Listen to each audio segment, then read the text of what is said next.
ఈ రోజు ఎవరెవరైతే పోలీసులు, ఎవరెవరైతే అధికారులు, ఎవరెవరైతే మిమ్మల్ని ఇబ్బందులు పెట్టారో అందరి పేర్లు నోట్ చేసుకోండి. నేను చెప్తా ఉన్నా, మీరు నోట్ చేసుకోండి. ఒక్కొక్కడిని మాత్రం యూనిఫామ్ కున్న వాల్యూ ఏమిటి అనేది వాళ్ళకి అర్థం కావాలి. యూనిఫామ్ అంటే ప్రజలకు మేలు చేయడం కోసం యూనిఫామ్, అంతేగాని అధికారంలో ఉన్న వాళ్ళ కోసం సలాములు కొడుతూ గులాంగిరి చేస్తూ ఇటువంటి చిత్రహింసలు పెట్టే కార్యక్రమం ఈ రోజు అయితే ఏదైతే జరుగుతా ఉందో దీనికి తెర పడాలి అని అంటే ఏదైతే నువ్వు ఇచ్చినావో అది ఎలా పండుతుంది అనేది నీకు తెలిస్తేనే ఇంకొకసారి నువ్వు ఆ ఇత్తనం ఇత్తడానికి నువ్వు భయపడే పరిస్థితిలోకి నువ్వు వచ్చినప్పుడే ఇది జరుగుతుంది.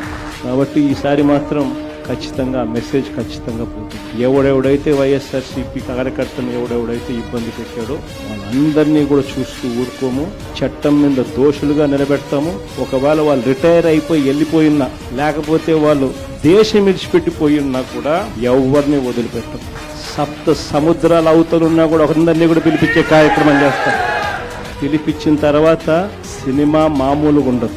సినిమా మాత్రం అదో లెవెల్లో ఉంటుంది. సినిమా మాత్రం